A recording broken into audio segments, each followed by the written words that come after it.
failure is part of life. I mean, the difference for me, though, is I look at failure as a stepping stone to success. It's a speed bump.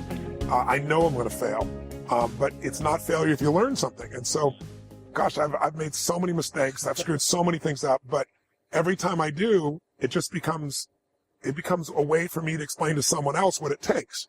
You know, it's like, here's what I've done. I think I have the ability to influence people because I talk about my failures. I talk about all the things that messed me up, but I show people that I didn't let it stop me, and you don't let it stop you. And I think that's really the secret in that area. And if everything you touch was successful, first you wouldn't be able to relate to people as much. No, you won't be able to relate. And also, it's be total bullshit, and everyone knows it's bullshit.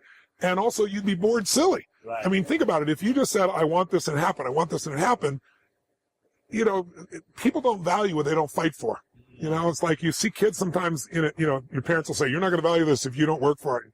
And your kid going, I'll value it, just give it to me, right? But it's true. Yeah. You know, the things we've worked the hardest for, we value the most. So I think, you know, the purpose of the goal is not getting it anyway. The purpose of the goal, you know, is who you become. Who you become is going to make you happy or it's going to make you sad. Yeah. So I'm not looking for an effortless approach. Sure. There's no such thing. The most important decision of your life is deciding whether you're truly committed to being happy no matter what. Because life is going to throw all kinds of curveballs at all of us. There's the one thing that's in common in this lifetime is extreme stress.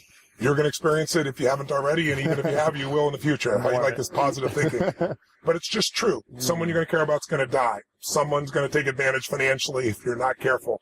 You're going to find yourself in a position the government might change the rules and you can't do what you're doing before. Some may call, like I've gotten a call saying you got a tumor in your brain. Those days alter you.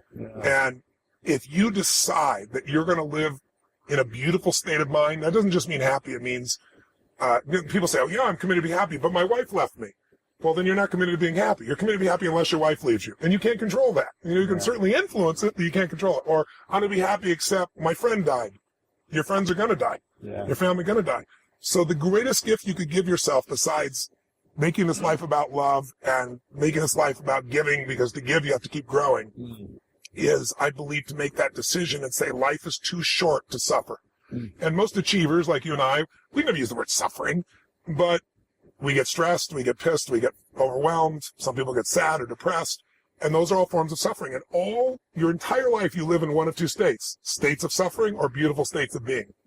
In beautiful states of being, it doesn't matter what happens. You're going to find something to enjoy and appreciate.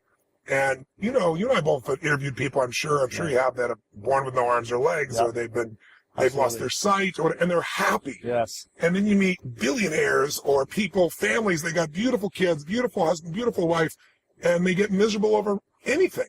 I really believe you have to make that's the most important decision of your life, is that no matter what happens, I'm going to live in that state. And then you have to do the work, which is, I got a 90-second rule. When I get pissed off or frustrated, suffering comes up. It always shows up. But what I decide is, within 90 seconds, I kill it. Because in that suffering state, I'm not going to be there for my wife or my kids. In that suffering state, if I solve it, I'm going to be miserable even though I solve it, right?